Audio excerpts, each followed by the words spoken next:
My channel Logos Kitchen. இன்னைக்கு நம்மளோட சேனல்ல விநாயகர் சதுர்த்தி ஸ்பெஷல் வீடியோஸ் தான் நம்ம போட போறோம். இப்போ ஃபர்ஸ்ட் வந்து பால் கொழுக்கட்டை பண்ணிக்கலாம். அதுக்கு 1.5 கப் அளவு தண்ணி சேர்த்திருக்கேன். எந்த கப்ல நீங்க 1 கப் மாவு எடுக்கறீங்களோ 1.5 பங்கு அளவு தண்ணி நம்ம சேர்த்துக்கணும். 1 கப் மாவுக்கு 1.5 கப் அளவு தண்ணி சேர்த்திருக்கோம். இப்போ இது கூட கொஞ்சமா உப்பு சேர்த்துக்கலாம்.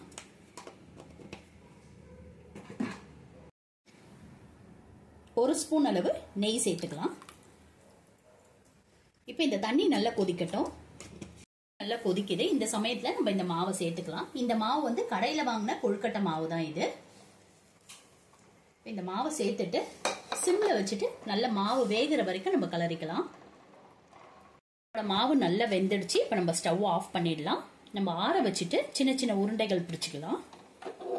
இந்த பால் கொழுக்கட்டைக்கு ஒரு பாத்திரத்துல 1 லிட்டர் அளவு பால் சேர்த்திருக்கேன். கூட ஒரு 1/2 டம்ளர் அளவு தான் தண்ணியே நான் சேர்த்திருக்கேன். இது நல்லா கொதிக்கட்டும். இப்ப அந்த உருண்டைகள் எல்லாத்தையும் நம்ம உருட்டிட்டு ஆவி போட்டு எடுத்துட்டு இது கூட நம்ம சேர்த்துக்கலாம். இப்ப இதை நல்லா ஆவி போட்டுக்கலாம். இப்ப எல்லா உருண்டையும் உருட்டியாச்சு. இதுல இப்ப மூடி போட்டுட்டு ஒரு 10 நிமிஷம் நல்லா வேகட்டும். இப்ப நம்மளோட கொழுக்கட்டைகள் எல்லாம் நல்லா வெந்துடுச்சு. நல்லா ஷைனிங்கா இருக்கு பாருங்க. அதே மாதிரி பாலும் நல்லா கொதிச்சிடுச்சு. இப்போ இந்த உருண்டைகளை நம்ம இதுல சேர்த்துக்கலாம். இப்போ நம்ம எல்லா உருண்டைகளையும் வேக வச்சதை இந்த பால்ல சேர்த்துட்டோம். உடனே கரண்டி போட்டு கலக்காதீங்க. ஒரு 5 நிமிஷம் ஆகட்டும். கொஞ்சம் மீடியம் ஃப்ளேம்ல வச்சு செய்யுங்க. ஒரு 5 நிமிஷம் கொதிச்சதுக்கு அப்புறம் நம்ம தேங்காய் பால் சேர்க்க போறோம். ஏன்னா 5 நிமிஷம் கொதிச்சா போதும். ஆல்ரெடி கொழுக்கட்டைகள் எல்லாம் நல்லா வெந்துடுச்சு.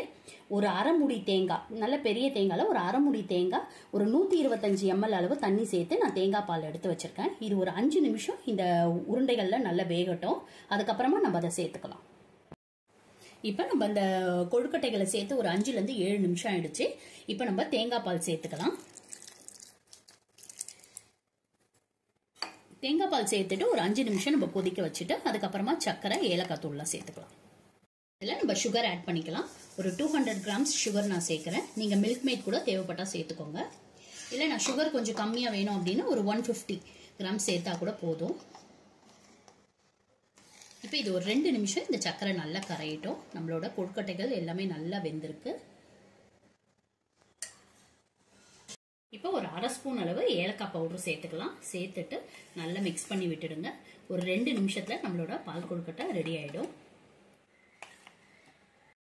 பால் கொழுக்கட்டை ஃபுல்லா முடிஞ்சிடுச்சு. இப்போ கார்னிஷிங்க்கு கொஞ்சமா நான் பாதாம் சேர்க்கிறேன். ரொம்ப டேஸ்டா இருக்கும். நீங்களும் ட்ரை பண்ணி பாருங்க. அடுத்த ரெசிபி பார்க்கலாம்.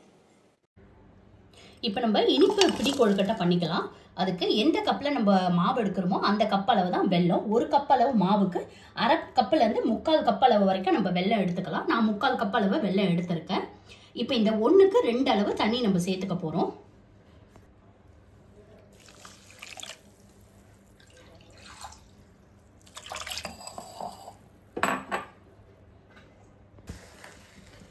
இப்போ இதை நல்லா கரைச்சிட்டு நம்ம வடிகட்டிக்கலாம். இதுக்கு பாகு பதம்லாம் எதுவும் கிடையாது.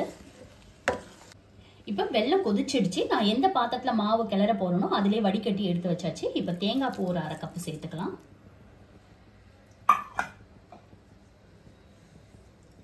கூடவே கருப்பு எள்ளு,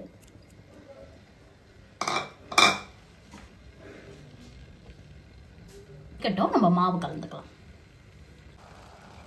இப்போ இது கூட ஒரு ஸ்பூன் நெய் சேர்த்துக்கலாம்.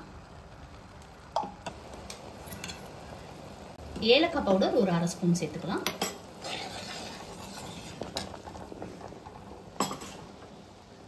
நம்ம எடுத்து வச்சிருக்க 1 கப் மாவு அதையும் ஃபுல்லா சேர்த்துடலாம்.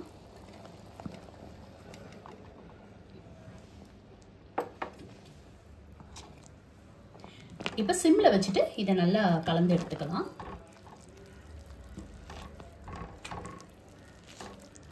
இப்ப நம்மளோட மாவு நல்லா வெந்துடுச்சு. ஸ்டவ் ஆஃப் பண்ணியாச்சு. இப்ப இதை ஆற வச்சுட்டு நம்ம கொழுக்கட்டை ரெடி பண்ணிக்கலாம். இப்ப நம்ம எல்லா கொழுக்கட்டையுமே பிடிச்சாச்சு. இப்ப நல்லா தண்ணி கொதிச்சதுக்கு அப்புறமா நம்ம வேக போட போறோம். ஒரு 10 மினிட்ஸ் மீடியம் ஃப்ளேம்ல வச்சிடலாம். நம்ம இப்போ நம்மளோட இனிப்பு பிடி கொழுக்கட்டை ரொம்ப சூப்பரா ரெடி ஆயிருக்கு. ரொம்ப சாஃப்டா இருக்கு. அதே மாதிரி நல்ல டேஸ்டாவும் இருக்கும். நீங்களும் ட்ரை பண்ணி பாருங்க.